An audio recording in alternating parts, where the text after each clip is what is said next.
I always thought our lives were peaceful.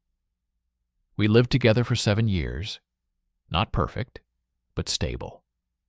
Work, bills, dinners, Netflix before bed. It's like a script that repeats itself, but it gives you a sense of security. Her name was Celine. She worked at a law firm. She had a ton of cases and deadlines. I'm a typical IT guy who works remotely, so I spent most of my days at home.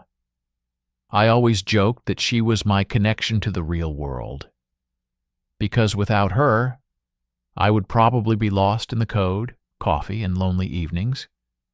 But recently something has changed. Not suddenly, gradually, almost imperceptibly. At first, she just started staying longer at work. Client from Boston, late-night meeting with colleagues, urgent papers. It sounded logical. The first week, I didn't even notice. And then I noticed that she had become different. She didn't look the same. She didn't laugh the same. Her smile was like a light turned off. It was as if someone had taken the warmth from her, leaving only the habit of saying, "Everything is fine." One evening, while I was making dinner, she stood in the kitchen, looking out the window and saying nothing. "Did something happen?" I asked. She turned slowly, smiled, and said, "No, I'm just tired." But her eyes at that moment were not the eyes of a tired person. They were the eyes of a person who was already somewhere far away. That night we ate dinner in silence. The TV was on in the background. She sat with her phone in her hand, smiling at someone in the chat. I didn't say anything, but something stirred inside. After that, the little things started to add up. A new perfume that she just tried at a friend's, a new set of underwear that was given to her at work, and a new habit of going out onto the balcony to talk on the phone. I'm not a jealous person. Never have been.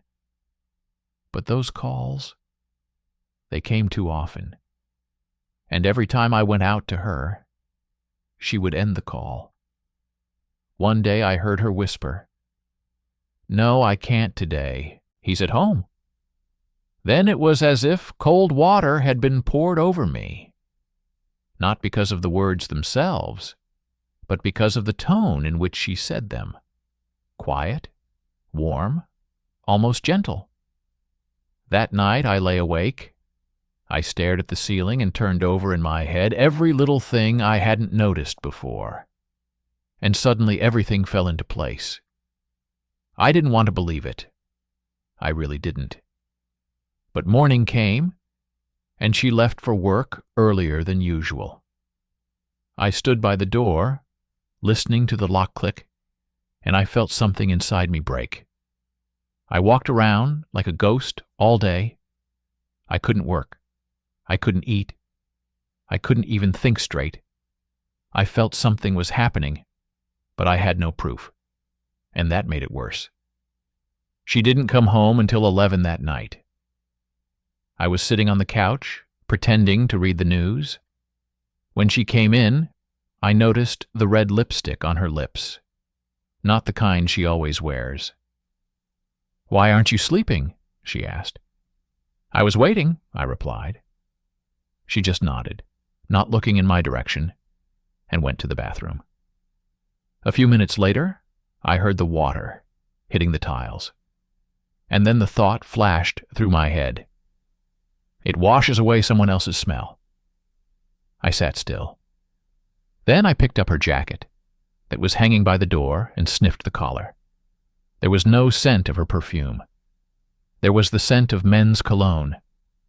Then I was overcome. Not with rage, not with despair, but with some strange emptiness, as if I had simply been erased with an eraser. I didn't make a scene. I didn't ask. I didn't yell. I just quietly put my jacket back on and went into the kitchen. There was an open bottle of wine in the fridge. I poured myself glass after glass, trying to stop my thoughts. But they kept running after each other. When? Where? Why? Who? At 2 in the morning, she came out of the bathroom in a bathrobe, her hair wet. Are you still awake? No, I replied. I just can't sleep. She came closer, patted me on the shoulder, and said, Don't beat yourself up, okay? It's okay. But her hand was cold, like a stranger's. The next day, I decided not to go to work. I told my manager I wasn't feeling well. I wanted to check on her. Not me, but myself. She was supposed to leave at 8. I stood by the window, waiting for her to come out. She appeared in a gray coat, smiled at her neighbor, and got into a taxi. I put on my jacket, took coffee and a thermos, and followed. I had never had to spy on anyone before. It felt disgusting, but I couldn't help it. I just had to know. The taxi stopped at a coffee shop on the other side of town. She got out, and there, at the entrance, stood a man. Tall, in a dark coat. She went up to him, and he touched her hand. Not as a colleague, as a man who had the right to do so. I couldn't hear what they were saying, but I saw her laughing. The same laugh I once thought was mine. They went inside, and I was left standing outside. Snow fell on the hood of my car, and I just sat there, staring at the entrance, silent, without any emotion. An hour later, they left. And as he opened the car door for her, I saw her touch his hand. It was a gesture I recognized, familiar, gentle, the same way she had touched me before. I didn't follow them. I already knew everything. That evening when she came back, I was sitting in the dark. I didn't turn on the light. She came in, undressed, and stopped when she saw me. You scared me, she said.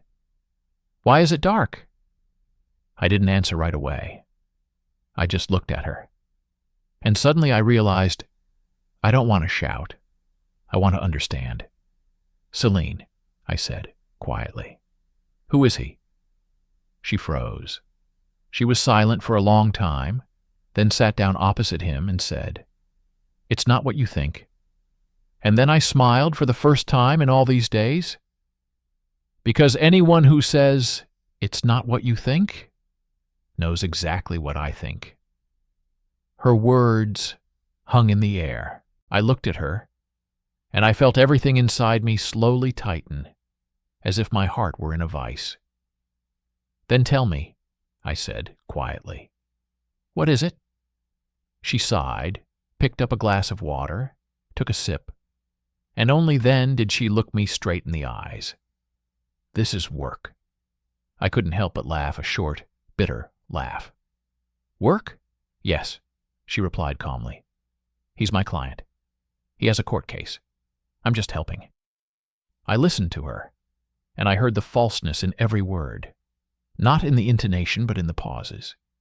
She spoke too evenly, too calmly, as if she was preparing for this explanation. A client, I repeated. Do you go to coffee shops with clients and let them touch your hand? She looked away. That wasn't what you saw. Again, the same phrase. I felt my fingers shaking. I wanted to slam my fist on the table, but I stopped myself. Screaming wouldn't change anything. You can tell me the truth, I finally said. Once. No excuses. Can you stand it? She replied, smiling faintly. I was cornered. She said it calmly, but there was a challenge in her eyes. I remained silent, and she knew she had won this round. She got up and went to the bedroom. A minute later, I heard the closet door closing, the rustling of clothes. She was getting ready for bed as if nothing had happened. I sat in the dark for a long time. Then I picked up my phone and opened my call history. She had erased it. Completely. It was a small thing, but it was what finished me off. I slept in the guest room. I couldn't look at her. At night, I heard her walking quietly around the apartment. Her steps were bare, cautious, as if she was afraid of the noise. I lay there, closed my eyes, pretending to be asleep. She came to the door, stopped. I felt her looking at me, and then almost inaudibly she whispered, "I'm sorry," and she left. The next morning she was acting as usual. Coffee, makeup, no sign of yesterday. I watched her wrap a scarf around her neck, straighten her hair, like a normal morning in a normal life. "You're not asking me where I'm going anymore," she asked, standing at the door. "What's the point?" I replied. "You'll tell me what I need to hear anyway." She wasn't offended. She just nodded and left. I stood by the window as her car disappeared from the yard. The silence in the apartment seemed unreal. I picked up my laptop, but I couldn't concentrate. Every sound reminded me of her. I opened the browser, typed in the name of the firm where she worked. Among the partners was the name of the man I had seen near the coffee shop, Marcus Reed, lawyer, 38 years old. On the website, a smiling face, a perfect suit. His bio looked perfect. But between the lines, there was a feeling that he was a predator. I sat and looked at the photo for a few minutes. Then I closed my laptop. The week passed like a blur. We didn't talk much. She seemed to be trying to keep everything under control. So did I.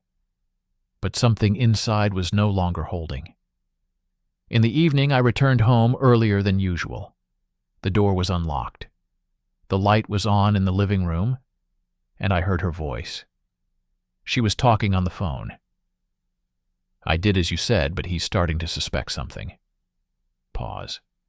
"No, he hasn't said anything yet. But he's not a fool, Marcus."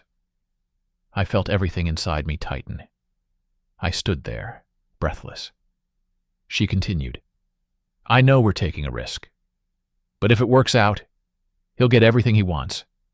And we can—" She didn't finish. I accidentally caught my hand on the doorknob. The metal clanked. She turned around, abruptly. "Have you been standing here long?" Her voice broke. "Long enough to know you're not just working," I replied. She was silent. And then, suddenly she threw the phone on the sofa, came closer. "Listen, not everything is as it seems." "Again? Will you say something different for once?" Her eyes flashed with anger. "If you can't trust me, then why all this?" The question was so absurd that I couldn't even answer it. She walked past me, grabbed her jacket, and slammed the door. I was left alone. With my phone still glowing on the couch, I picked it up. On the screen was a message from M. "Don't tell him anything. We'll figure it out tomorrow. I'll take care of everything." I read it several times, and I couldn't decide what was worse, her betrayal or someone treating me like a mere variable in their plan. The next day, I went to pick her up. She left the house around 9. I kept my distance, but this time, not blindly. I knew where they were going, to the same office. I waited in the car until she came out of the building. She was talking to the same Marcus. He put his hand on her shoulder. She didn't move away. I took a photo, not for revenge, but for myself, to remember the moment when our "we" ended. In the evening, I couldn't stand it. "I saw you," I said as she crossed the threshold. She stopped. "Then why ask?" Her calmness killed more than any confession. She came closer, sat down opposite. "Yes," she said. "It's true." I was silent. "But you don't understand why." "Enlighten me," I replied coldly. She stared at the floor for a long time. "I'm not in love with him, and I never was." "So what? He's helping me." "Get out." "From where?" "From a life in which I no longer feel alive." It sounded so strange that I didn't immediately understand the meaning. "Get out? From me?" "From myself," she said. "I'm not cheating on you, I just ran away before you noticed." Her eyes were calm. She spoke sincerely, and that was the scariest thing. That night I sat in the kitchen for a long time. Everything inside me was struggling: anger, resentment, sadness, indifference. But deep inside, something else was born. Suspicion. She didn't just want to get out. There was a sense that there was something more behind it. I opened her laptop again. She hadn't changed the password. Among the documents were correspondence, contracts, files, and one archive called Private 23. I opened it. Inside are scans of bank statements, amounts, accounts, transfers. Several of them are in my name. I froze. She was transferring money from our joint account to some offshore account, and next to it were signatures forged to look like mine. I started to shake. I didn't know if it was blackmail, a scheme, or just her way of starting a new life. At 3 a.m, she returned. Her eyes were tired. She smelled of smoke. Her red lips were worn. She looked at me and immediately understood. I know. Where is the money, Celine? Don't do this. I'm asking, where is the money? She stood silently. Then she came closer, put her hand on the table. If I tell you, you won't understand. Try it. She swallowed, then said, They're not mine, and they're not yours. I took them from him. Marcus? Yes, and if he finds out, we're done for. I didn't believe it. But there was no lie in her voice. Do you realize what you've done? I said. You've gotten yourself into something that could destroy us both. I did it to get out of his control, she whispered. I thought I'd make it, but now it's too late. She looked at me for a long time. If you stay, we'll both drown. And if I leave, then maybe at least you'll survive. And in that moment, for the first time in all this time, I realized betrayal isn't always about love. Sometimes it's the only way to escape. But I didn't know yet that she would be gone the next day. In the morning, she was gone. The bed was flat, the pillow cold. There was an empty space on the nightstand where the phone always used to be. I walked around the apartment. The bathroom was dry. 2 things were missing from the closet: a gray coat and a small black bag. In the kitchen is a piece of paper torn from a notebook. Don't look for me. It's for a day or 2. Close the door. S. The handwriting is nervous. The lines are broken. She's never written like that before. I tried to work, but I couldn't. Every minute dragged on. At 10 o'clock, I called her office. The secretary said, Celine's taken sick leave. When? This morning, in an email. Did she say what was wrong with her? No, just temporarily unavailable. I hung up the phone and realized she was preparing to leave, or she was being forced to. At lunchtime, an unfamiliar number texted me. Let's meet at 3 p.m., Bay 17 cafeteria. Bring what you took yesterday. M. I didn't take anything yesterday, but I knew what he was talking about. Archive Private 23. I arrived early. I sat in the corner overlooking the entrance in the street. At 5:30, Marcus came in, without a tie, with dark circles under his eyes. He ordered an espresso, looked around the room, and immediately saw me. He sat across from me. Where is she? I asked. I don't know, he replied. And to be honest, I want to know as much as you do. You're bad at deception. And you stopped playing the fool. Did you open her laptop? I was silent. He smiled sharply. So, yes. Okay, then let's be honest. You opened the archive and think you understand. But you only see the shell. There are methods, money, transfers. Everything is correct. But they are not yours, and not hers. Whose? The company that knows how to push when necessary. I didn't flinch, although everything inside me tensed. And you work for them? I work for myself, he replied. And the others? Pretend to be in charge. He pulled out an envelope and put it on the table. Here are the camera screens, checks, 2 addresses. One is where she was last night. The other is where she didn't come. Why are you giving it to me? Because if she was taken away, I'm next.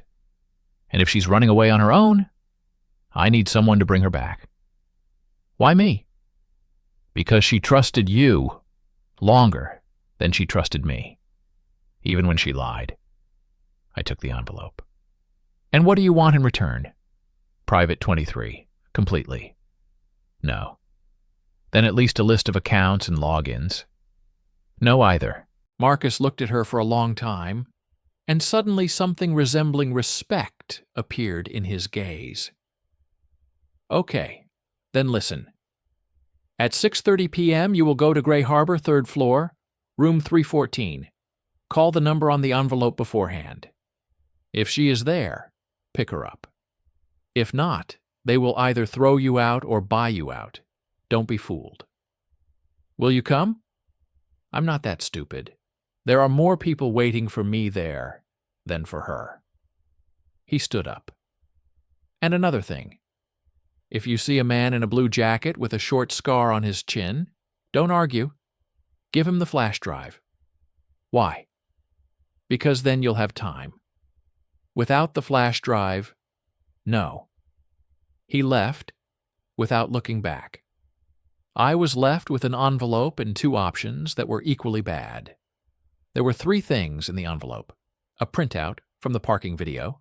Yesterday, 10:11 p.m., she gets into a gray sedan. A fiscal check from a motel on the outskirts. And a note. 314, area code 9210, telereply 1. Written by hand. I Googled Gray Harbor, an old business center near the docks. Once a warehouse, now offices. Half-empty corridors. By 6:15 p.m., I was circling the building in my car, memorizing the entrances, exits, cracked tiles, and security guards. There were few people. The light from the windows was uneven. At 6:27 p.m., I parked and called the number on the note. Yes, said a male voice. 314, 9210. Who gave it? Raid. Pause. Then. 3rd floor. On the right. All the way. Knock twice. Pause. Knock again. If they don't open, go. The elevator was old and creaky. On the 3rd floor, there was a smell of dampness and metal. I found 314, knocked, paused, knocked again. The lock clicked. The door was opened by a girl with dark hair, who looked younger than Celine and me. Are you him? She asked. I am Celine's husband. Come in quickly. In the room, there is a table, 2 chairs, a thermos of coffee, a laptop without a logo. On the wall, there is an open cupboard with boxes. The girl closed it and turned the key. Where is she? I asked. Not here, and not at your place, and not at his place. Who are you? Call me Lee. I was silent. She pointed to a chair. I sat down. Listen carefully, said Lee. I worked with her for several months. She wanted to get out, really get out. Not to Marcus, from everyone. She was digging under the curator, collecting documents. Private 23, part. But that's not enough. Did you open it? Yes. Then you know more than most. Where is she now? If you're lucky, she's in a shelter, where there are no cameras. If not, she's going with someone she didn't trust properly. Why are you helping? Because they do worse things to people like her than what they call treason. Lee placed a small GPS tracker on the table. She rented a car yesterday. The license plates have been changed. I attached a beacon. Here are the coordinates for the last 12 hours. On the screen, there is a line stretching from the center to the highway, then a sharp turn to the north, then a dead zone. Here, Lee zoomed in. The signal's gone. Old hangar, Dock 17. They're jamming there. Why me? Why not the police? Because the police have friends. The curator has friends too. and time is against us. Who is this curator? She looked at me appraisingly. When they start asking you about him, say you haven't heard of him, even if you find out. It can really save a life. She handed me a package with 4 items: thin gloves, a cheap flip phone, a disposable SIM card, and a key to the side entrance to Dock 17. You'll have one chance. The signal will come on as soon as they take the car out into the light. Don't be heroic. You pick it up and take it to the address on the note inside. There are people there you can still trust. And if there's a trap, then you don't care where the trap is. She stood up. And finally, she didn't betray you the way you think. She pretended to. But games with people like that rarely end well. I left, holding the key and the phone in my pocket. Downstairs, as I stepped out into the dim courtyard, I felt that I was being watched. I looked around. No one.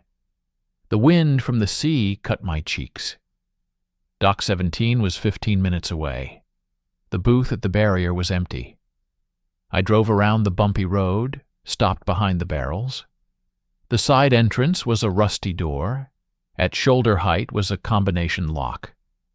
The key fell into the slot, clicked softly. Inside it was dark and smelled of diesel.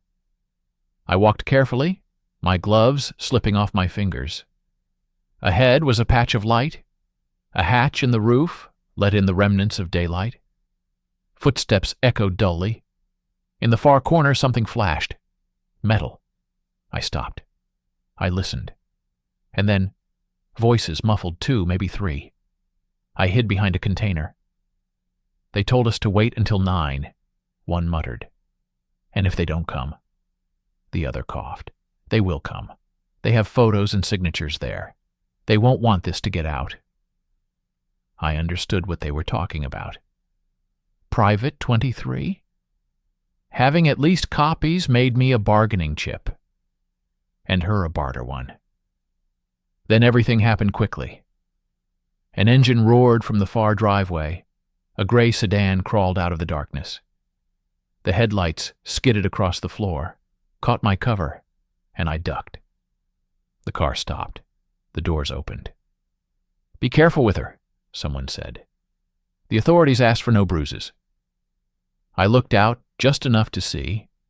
2 people were dragging a woman in a hood. Her hands were tied in front. She was walking on her own, but barely. I couldn't see her face, just a figure and a familiar gait. It was her. I had no plan. Just a key, a cheap phone, and fear. I backed away, took out my phone, and dialed the number from Lee's note. "Yes, she's here. Gray sedan. 3 guards. Are you alone?" "Yes." "Hold on for 5 minutes." The line went dead. "Hold on" sounded strange. I'm not a fighter, but 5 minutes is also an eternity. The guards opened the side door of the small room and led her inside. 1 stayed outside, 2 went in. I crept closer, slid behind a stack of pallets. The door to the room was metal, with a crack of light at the bottom. From there I could hear someone pouring water and setting down a glass. "Celine," said a low voice. "Where are the copies?" She was silent. "It's no use trying. We'll find them anyway." Silence. Then her voice, hoarse. "It's not about me." Something hit, not hard, but you could feel it. My hands shook. I was about to pull away when a swaying pole clanked in the wind to my left. The guard standing outside turned his head. He saw me. Our eyes met. "Stop!" he shouted and ran. I rushed in the opposite direction, deliberately loud, to draw him away from the door. My head was pounding. 5 minutes, 5 minutes. Footsteps hit the concrete, the echoes confusing the sound. A moment later I jumped behind the barrel, heard him approaching. I grabbed a wrench lying nearby, and as the figure jumped around the corner, I hit the brush. He howled, dropping the flashlight. I kicked him further and raced back into the room. At that moment, sirens wailed from the dockside, short, not police, more like a gate alarm. Then, a ship's horn from the sea, heavy, long. A noise burst into the hangar. Cars on the premises, metal doors banging, someone shouting, "Let's clean up!" I flew into the corridor near the room where Celine was being held. The door just opened from the inside, and one of the guards looked out, trying to figure out what was going on. I pushed the door with all my weight. He was thrown back. The other one rushed at me. Our shoulders clashed, my head hitting his chest. The air came out of him with a whistle. That was enough for me to reach Celine, tear off her hood, and use the knife from the table to cut the plastic strap on her wrists. "Can you go?" I breathed. "Yes," she whispered. Her voice was barely alive. We jumped out into the corridor. A voice shouted behind us, "Stand!" I pushed her forward, turned around, threw a metal mug towards the door. It hit the frame, distracted us for a split second. It was enough for us to turn not to the right, where I had come from, but to the left, to the emergency exit. The door was jammed, but Lee's key came here too. The lock clicked. We jumped out into the cold yard between the containers. "This way," I pointed between the rows. The wind carried the smell of salt. Somewhere nearby, a car rumbled. Headlights flashed in the darkness. Lee's men or someone else. I couldn't make out. We went around the warehouse, ran across the narrow lane to my car. I opened it, got in, walked around the driver's side myself, and then a man in a blue jacket stepped out of the shadows, a scar on his chin. He held out his open palms. "A flash drive," he said calmly. I remembered Marcus's words. "Give it back. You'll have time." "Why?" "So they don't catch you today." I pulled a small flash drive from my inside pocket, a copy of Private 23 that I had collected last night. I held it out. He took it, nodded. "East, across the bridge. Then, the address you were given. Don't go back home. Don't call from your numbers." "Who are you?" I asked. "The one who was 2 weeks late," he said, and disappeared as quickly as he had come. I started the engine. Celine sat with her arms wrapped around herself. As we pulled out of the area, she whispered, "You shouldn't have done that." "It's too late," I said. "I'm doing it now." We drove in silence. The bridge, the industrial areas, the neon signs of eateries. Halfway through, I stopped at a coffee machine, bought 2 warm cans. She took a sip, shuddered. "Say something," I said. "Later." "There." She nodded at the handwritten address that Lee had slipped into the envelope. There turned out to be a 2-story house on a quiet street. Yellow light from the windows, a wooden veranda. We were met by an elderly woman in a checkered sweater. She looked closely and said briefly, "This way." She took us into a room with a fireplace and books. On the table were bandages, disinfectant, and warm blankets. The woman treated Celine's wrists. There were red marks from the bandages on the skin, and a small bruise on her cheek. "You're spending the night here," the woman said. "We'll talk in the morning. No calls, no windows today." She left, leaving us alone. The fireplace crackled. Celine was sitting on the floor, her back against the sofa. I sat down next to her. "Do you want to know everything?" she asked quietly. "It's not what you think." "It's not." She closed her eyes for a few seconds, as if gathering strength. Then she began. 2 years ago, investors came to our firm. Officially, a fund. Unofficially, people who own half of the slipways in this city. They brought clients, slipped in contracts, sometimes with holes in them. Our partners pretended not to notice. I noticed. I told Marcus. He said, "Don't come in." I came in. She took a breath. 9 months ago, they asked me to draft a series of agreements where the beneficiary was changed.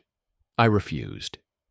Then I got a curator, a person who is not listed anywhere, but everyone listens to him. He is very calm and very convincing. She lowered her head. I told him no. And in the evening, they sent me a video, taken from the street. How you enter our house, how I take off my coat, how we have dinner, with the comment, "Be careful. There are many coincidences in the world." I felt something cold touch my back. You didn't say anything. I thought I could handle it. I started gathering everything that would confirm their schemes. Lee helped me. She wanted to get out too. Marcus was scared at first. Then he agreed to play double. He's not a hero, but he's not the one you saw in the coffee shop either. That touch was for the camera. They like pictures. Money? I asked. It was a decoy. Part of it was real. Part of it was fake. I disappeared it from the fund's accounts so they would think I wanted to escape. At the same time, I copied real documents. I wanted to exchange them, give them back their trash in exchange for our lives. She looked at me straight. Yesterday I was supposed to go somewhere else, but Marcus convinced me to meet him in the parking lot. He said there was new information. We were intercepted. You know what happens next. We were silent. The fire crackled. I asked myself if I believed, and I caught myself thinking, yes. Not completely, but enough to sit here and not with the cops. Why didn't you tell me sooner? I asked. Because then you would have either left or stayed. And either option would have made you a target. And who am I now? Now you are my chance. She squeezed my hand, for the first time in a long time. If we don't get out on the Lee in the morning, they'll find us sooner. If we do, we'll have a route, but it doesn't guarantee anything. And what do you choose? Movement. Stagnation is their territory. I nodded. Then quietly, what about us? She was silent for a long time. We're not yet at a point where we can answer. I woke up to a knock. Darkness outside the window, 4:12 on the clock. Celine was sleeping on the sofa, covered with a blanket, breathing evenly. I got up and went to the door. The old lady, without turning on the overhead light, handed me a small package. "They handed it over for you," she said. "The man from the yard put it down and left." "Who?" He didn't say anything. He said he'll understand. The package contained a phone without a SIM card and a piece of paper with 2 lines. East to 67th. There's a hatch under the bridge. EO 630. Bring what's left. What's left is the only card in my hand. Some of the decryptions, not on a flash drive, but in my head, and another backup archive that I was collecting while I waited for Lee's answer. Small, but enough to bargain. I woke Celine. She sat up, ran a hand through her hair. Are they forcing us again? Maybe not. Maybe it's ours. What kind of hours are they? She smiled bitterly. We don't have hours. There are us, I said. And the road. She dressed quickly. The old woman gave us a thermos and a flashlight. On the threshold, she said, "Don't look back until you want to. If you look back at the order, you'll get lost." We went out into the still night, cold air. The city was waking up slowly. The road was empty. It was getting gray in the east. At 67th, we slowed down. There really was a technical hatch under the bridge. I lifted the lid. It was heavy, but it gave way. Below was a narrow, dry communications corridor. 2 sections further on was a silhouette in the shadows. "Don't come any closer," said a familiar voice. The man with the scar. "Put down the bag and step back 3 steps." "Who do you work for?" I asked. "Those who benefit from this city being the same tomorrow as it was yesterday." "So you're with them." "I'm between. Today I'm more with you." "Why?" "Because they crossed the line." I put down the bag with the printouts and the flash card that didn't have the most important thing on it. I walked away. He picked it up, glanced at it quickly, nodded. "In exchange," he said, holding out an envelope, "an address where she won't be looked for 3 days, and the numbers of 2 people who won't turn you in today. I can't promise tomorrow." "And then?" "Then you either disappear, or make a deal, or become news. What guarantee is there that you won't dump us now?" "The same as the guarantee that you won't dump me." He disappeared into the darkness. The footsteps dissolved. I went upstairs. Celine stood hugging herself. "Gave it?" "Part of it. They followed part. The main thing is not on paper." "Where?" "In what you know," I said. "And in what Lee knows." We got in the car and drove to the address. It was a small house outside the city, near the tree line. It smelled of pine trees. Inside, it was empty but clean. On the table was a pepper spray, a first aid kit, 2 sets of cheap clothes with tags, and a note. 2 nights, no more. Do not turn on the outside lights. We locked all the locks. Celine fell onto the sofa and closed her eyes. I stood by the window peering into the dark edge of the trees. Thoughts flowed like water. Who played with us? Who saved us? Who we dragged in? "Did you regret it?" she asked quietly, without opening her eyes. "About what?" "That you dragged me out. I'm back. My only regret so far is that I stayed silent for too long when I felt we were falling." She smiled faintly. "Me too." We fell silent again. I sat down next to her. She touched my hand. "When this is over," she said, "I will tell you the things that don't fit into our sorry, and you decide what to do with it. And if it doesn't end, then we will live in the solution, not in the explanation." I looked up at my watch. It was 06:58. 2 days is 48 hours. Very little if you don't have a plan. Enough if you have direction. "Okay," I said. "Today we're not running away. Today we're preparing." "For what?" "For the next step. To stop being a pawn in someone else's game." "And how?" I took a breath. "You say that the main thing is in the head. So, we write everything down, by name. Who, where, when, connections, dates, amounts. We make a map. Then, 3 duplicates, 3 different places. 1 for Lee, 1 for our between, the 3rd for the public in case something goes wrong. It's dangerous. It's more dangerous to sit and wait." She nodded. We got out sheets of paper and pens. I drew circles and arrows. Celine dictated the dates. I checked them from memory and from what was in my SIM-free phone. The lines connected. Fund, curator, gasket companies, port, investors. She froze at 2 names. "Who?" I asked. "People you know." "Tell me." She named them. I felt something inside me snap. One was my former colleague. The other was my upstairs neighbor, the same one we had a beer with on Friday. "Now, do you understand why I didn't come home and say it's easy?" she asked quietly. "I understand. And I hate you more than anything else for that. Not you, but them." When we finished, there was a map on the table, smelling of the rust of this city. I made copies with a phone without a SIM card, encrypted it, saved it to 2 cheap flash drives, and hid it in different places in the house. "Take turns sleeping," I said. "You go first. I'll sit." She curled up under the blanket.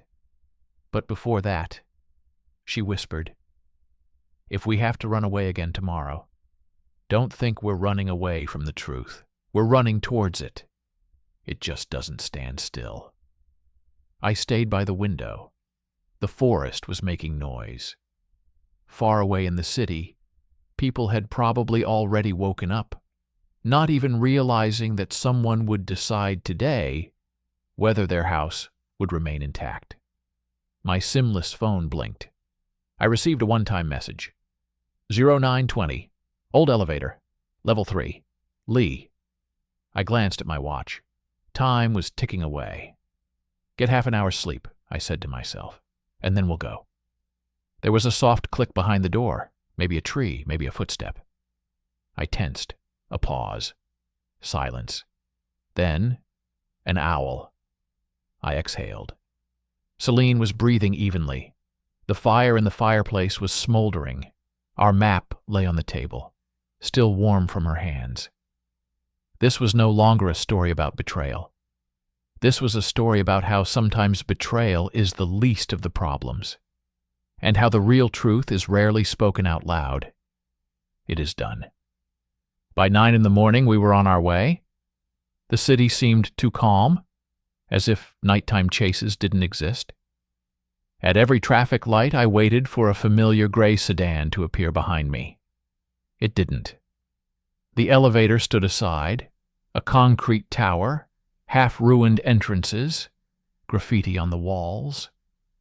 As we pulled up, Celine pulled her hood up and said, "If anything goes wrong, don't come after me and leave you a second time. Isn't that funny? That's not a request. That's an order." The third level is the technical floor. The stairs are steep. The air smells of dust and grain. Lee was waiting by the old weighing machine. In a denim jacket, her hair tied back, a tablet in her hand. When she saw us, she nodded. "We made it. Good." "You said we had a plan," Celine said, without greeting. "I do, but it's worse than no plan." Lee showed a map of the city on the tablet, several red marks. "Here's the chain: Curator, Fund, Merrick Holdings, Port Warehouses. If you knock out one knee, the rest will crumble. But to strike, you need to show that we are not alone." "And who is we?" I asked. "3. You 2 and 1 from the inside. A person who has not yet decided whose side she is on." She opened the second file, a photograph of a man. Neighbor. "His name is Jeff Laurent. He is your neighbor and former colleague. Now a technical consultant for Merrick. His access code can trigger a chain of checks in the Foundation system. If we activate it, the documents will appear in the public domain automatically. That is a drain. Self-drain. He won't even realize what happened." "And you think he'll do it?" "He won't. But he won't know he's being helped." Celine sat down on the bag. "You want to use it as a key?" "No other way." I looked at the photo and felt my chest go cold. The man who lent me the tools was baking cookies for the holidays and working for those who hunt us. "If he finds out, you'll be gone," Lee interrupted. "So pretend you don't know anything. I'll send a signal at 1 p.m. He'll have an online conference. All you have to do is insert the flash drive into his router." "This is crazy," I said. "We have no other choice," she replied. We got back to the car. The clock showed 11:45. 2 hours, Celine said, and then it's either the end or the beginning. "Do you believe this will work?" "I believe it won't get any worse." I wasn't sure. When we pulled up to our house, the lights in Jeff's apartment were off. His car was parked in the driveway. "He's home," Celine whispered. "If I come in, he'll be suspicious." "I'll come in," she said. "I'll say I want to get my old tax form back. He helped me last year." She hid the flash drive in her palm. "Where's the router?" "It's next to the TV. The cable is red." I was standing by the window when she came in. 5 minutes. 10. My heart was pounding like an engine. Then she came out, smiling, calm. "It's done." We went around the corner, got back in the car. "The signal will go off at 1 p.m., she said. "Now we wait." 1:02 p.m. The phone, without a SIM, lit up with a message. "Transmission active." Then another. "Channel detected. Liquidation." "What does that mean?" I asked. "They found out," said Lee, who had just called. "Someone flushed the toilet early. You have 5 minutes to get your things and get out of here."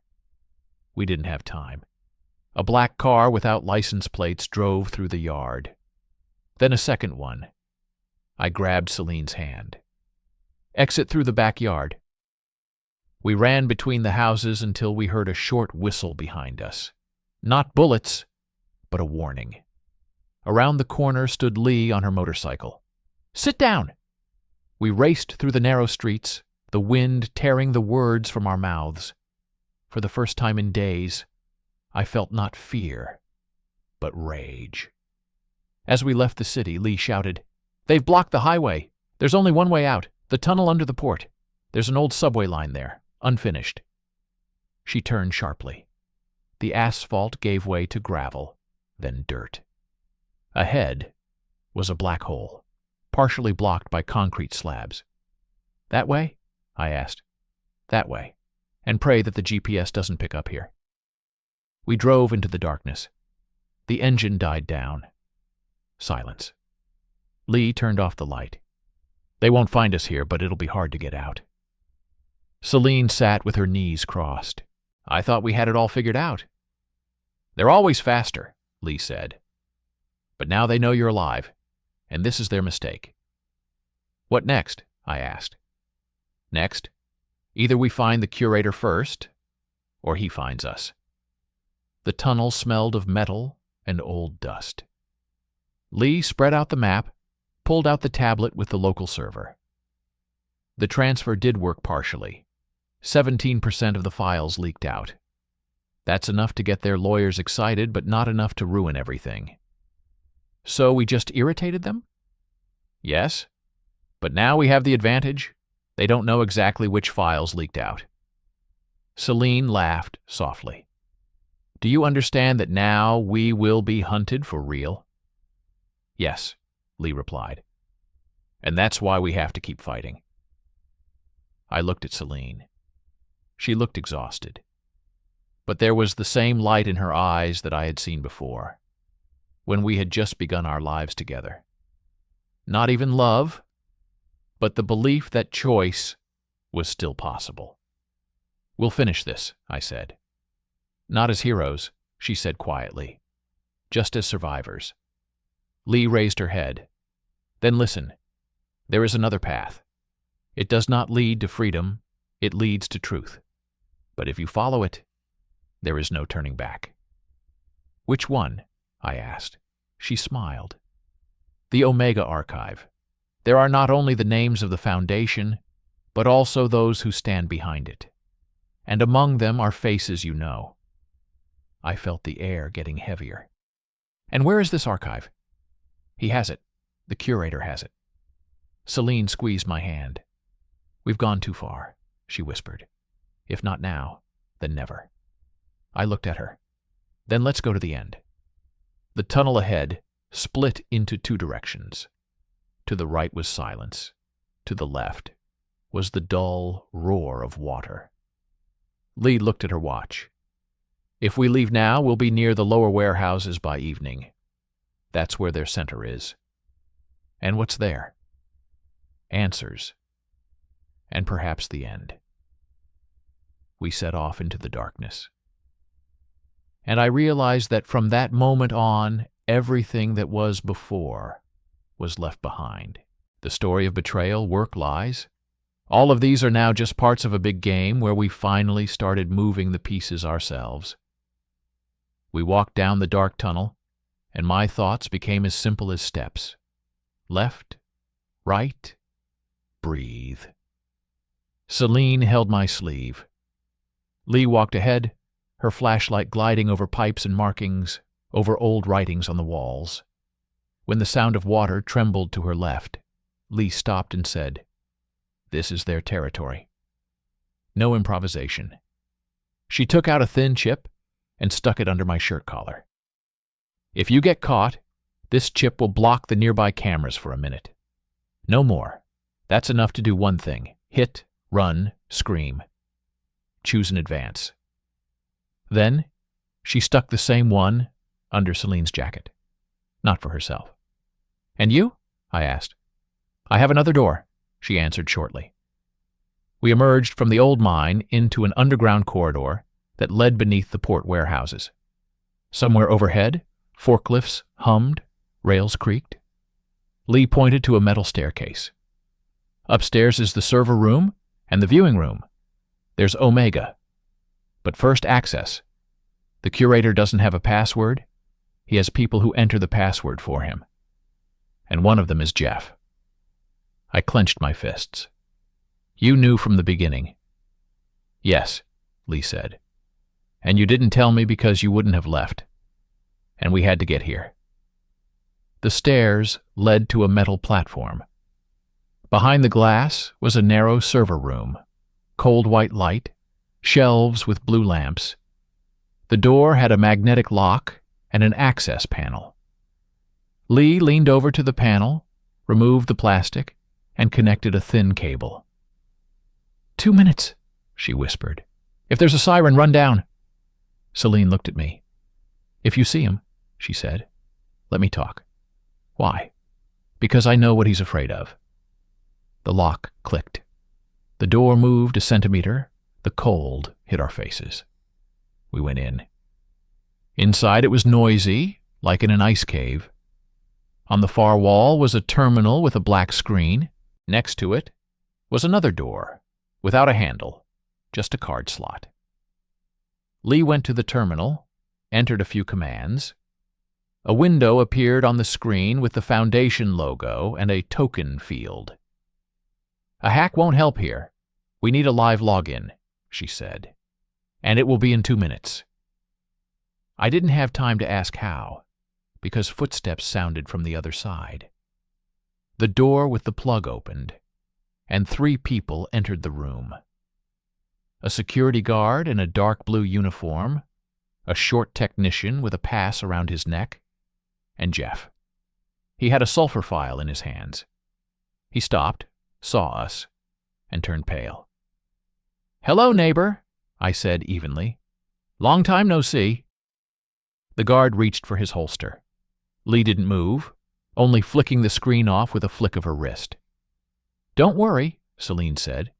"If you raise the alarm, they'll lose a lot more than we will." The guard froze. The technician looked at Jeff, searching his face for a solution. Jeff swallowed, a shadow tugging at his cheek. "You don't understand," he whispered. "This isn't a game." "It is," Celine replied. "This isn't a game, so give me the card." He held the file to his chest. "If I touch the system without permission, I'll be removed." "You'll be removed if you don't touch it," she said quietly. "You see how quickly those who think they have time burn out." The guard took a half step to the left, blocking our path. I felt the chip sweat in my pocket. 1 minute of invisibility to the cameras. One decision. I looked at Lee. She shook her head slightly. "Wait." "Jeff," I said, "remember when your daughter got lost at the fair and we spent half an hour looking for her? Remember how you said the worst thing is thinking about losing the people you love? This is your life now, and it's being taken away by those you serve." Jeff closed his eyes for a second. When he opened them, there was no anger in them, only hopelessness. "I was told you were dangerous." "We're awkward," I corrected. "Don't get me wrong." He pulled a card out of the folder. The guard said sharply, "No." Too late. Lee tapped the panel, turned on the manual mode. "If you don't do it now, we'll turn on the backup input through the air gap and burn the access log. Your name will still be there, only without explanation." The guard hesitates for exactly a moment. Then he lunges forward. I touch the chip under his collar, click, and the cameras around us go dark for a second. I do the same simple thing I've been preparing for. Step forward and shoulder the guard in the chest. He steps back, slides, elbows the rack, swears, manages to grab my sleeve, but Celine hits him on the wrist with a metal cable clip. The fingers unclasp. Lee already has the card in his hand, places it on the reader. The screen changes to Omega, access granted. "Sit down." She nods to the technician. He sits down, his fingers trembling over the keyboard. Only on my command. Lists run across the screen. Shell companies, amounts, beneficiaries, dates. Names we've seen before are confirmed. Names we've been afraid to mention pop up. Among them are two very familiar ones. My former manager, our current mayor. I feel a chill in my stomach. "How much time do we have?" I ask. 5 minutes, Lee replies. "Until their monitoring detects unusual activity." "What are we taking?" Celine leans closer. "Not everything. The most painful. Payment gateways, internal letters with signatures, videos of meetings. And there it is." Lee opens a separate folder. Correspondence. Curator. Inside are voice notes, short, dry, without intonation. Postpone meeting. Transfer amount. Delete from camera. The notes contain names, dates, addresses. One of the files is marked with today's date and the name 17 Mine Dock. I know that sound. When the truth needs no adjectives. "We're copying," says Lee. She inserts our flash drives. The percentages are creeping up. The guard groans, holding his hand, and slowly gets up. No more heroics. Jeff stands, silent, sweat glistening on his forehead. He wants to say something but can't find the words. "Hush," Celine says. "You did what you could. Now you'll leave through the 6th exit, go to your people, and when they ask you, you'll say, 'They were already there when I got here.' Don't be heroic and don't lie. A half-truth is the only truth that won't kill you." He nods. And at that moment the screen flashes, "Alert." The lights in the server room dim a little. The door clicks from the outside. Someone is unlocking it. 2 minutes, Lee whispers. "We're getting there." "How much is copied?" 63%. "Not much." "Enough to make their house crack," she says. "Jeff, go." He doesn't move. I can see two fears fighting inside him. Finally, he grabs the folder and goes out the side door. The guard crawls after him, without aggression, only with a desire to disappear from the frame. The door from the corridor slams. Footsteps, voices. "Don't touch the server. The camera on the handheld has failed. Let's roll back the log." 1 second and we'll be in the cage, Lee says evenly. 92, 95. Stop. Pull out. The flash drives pop out. Lee turns off the terminal, throws the small beacon into the ventilated channel. Metal is already rustling outside. We retreat to the inner door, which has no handle. "Where is that?" I ask. "In the service hatch," Lee answers and inserts the card a second time. "It's narrow and dirty there, but we're alive." The hatch clicks. We slip into the dark compartment, close it. There are blows overhead. Someone breaks a magnetic panel. We crawl down the metal ladder. The hum of the servers dies down. We can hear our breathing. "Stop," says Lee on the third platform. We're parting ways here. I'll lead the way. You follow the pattern in the envelope. No, I say. Together. I still need you alive, she replies without a hint of a joke. And so does she. She gives Celine one of the carriers. She places the other in my palm. If we are carried to different points, at least one copy will reach us. And more. She looks straight at me. If you see him, don't listen. He has a voice that makes you believe he cares about you. He doesn't care. He chooses. Who? Myself. Always. We shake hands. Quickly. Like a march. Lee goes one way, we go the other. A minute later, we hear barking and orders from somewhere above. Then, running. Then, silence. We escape the building through the ventilation shaft, fall into the cold water of the drainage ditch, and run to the next street. The city looks the same as always, as if there was no Omega, as if no one was saving anyone. In the house on the edge of the forest, we are greeted by silence and a note on the table. The third night is forbidden. Do not break the rules of the game if you want to complete it. Did she leave it? I ask. No, says Celine. It's the style of the curator. I get cold even by the fireplace. Does he know where we are? He knows where everyone is, she replies, but he doesn't always have time. The SIM-less phone vibrates. Meeting. Today. 11:40 p.m. Warehouses on River Street. You have one way out. Below, either you or the newspaper. He wants an exchange. He wants me, Celine says, because I'm the wrong variable. I look at the flash drive in my palm. Someone else's power pulses there, reduced to a gram of plastic. Shall we go? Yes, she says, but not the way he wants. River Street is empty at night. The water shines like black glass. The warehouses are dark, and only one alley is bathed in yellow, even light. At the end is a door with a sign saying, "No trespassing." Are you ready? Celine whispers. No, I answer honestly. But I'm here. Inside is a room without windows, a table, 2 cups, a lamp. He is already sitting there, faceless, in the shadows, but I know it is him.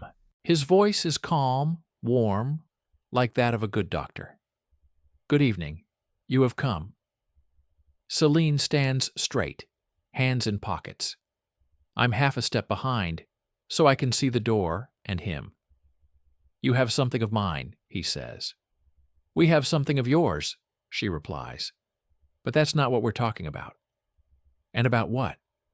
About what you like to call process error. About people. About us. He smiles, the way those who have read a lot of books on psychology smile. I love people. I make a system for them. You make a system for yourself, she says. For your own. I see your contracts.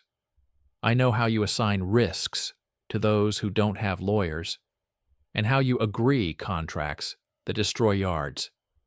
You take time, and then you sell it back to us. He doesn't change his tone. And what do you want? That you let go of some of this time, specifically us. You take your hands off this city, take yours off us. We're no longer your replacement. It doesn't work that way, he says quietly. You've seen too much. You're a story, and stories need endings. Okay, I say. I take a step closer. Then let's choose which one. There's newspaper. We give back what we took, and you get time to clean up. There's random. We disappear, and in a year it all starts over. There's not yours. We leave part of it in the hands of those over whom you have no influence. They don't publish today, but when we say, "You like the pleasure of control," he replies. That's funny. No, I say. I like the feeling that I have at least one button left. He offers his hand. Not for a handshake, for a flash drive. Last chance. You're tired. I see you holding your breath. Give it to me and go to sleep. I'm not taking your woman away from you. I'm taking your problem away from you.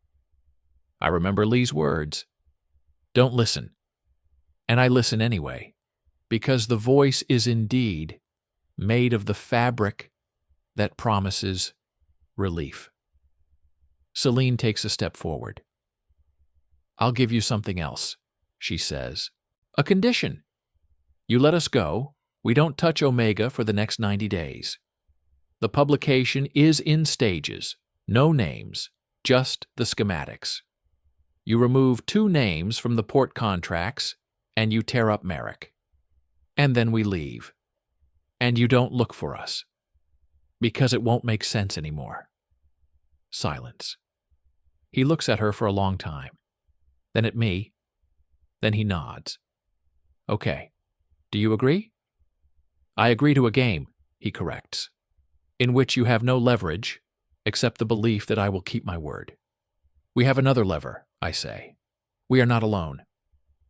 The door behind us clicks. I don't turn around. I know there's no one there. He knows too. But he does move. Light, indistinct, and that's enough.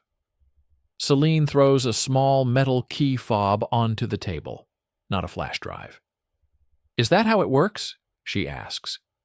Yes, he answers. Not with you, though. He reaches for the key fob, and this hesitation is enough. My chip again turns off the cameras for a second. I slide the real flash drive under the edge of the table, slide it into my sleeve, and it falls into the pocket of my inner jacket. Another one falls onto the table, a blank copy, with 2 files, and the focus with the ventilation beacon that we have already tested. He picks up our flash drive, looks at it without turning it on.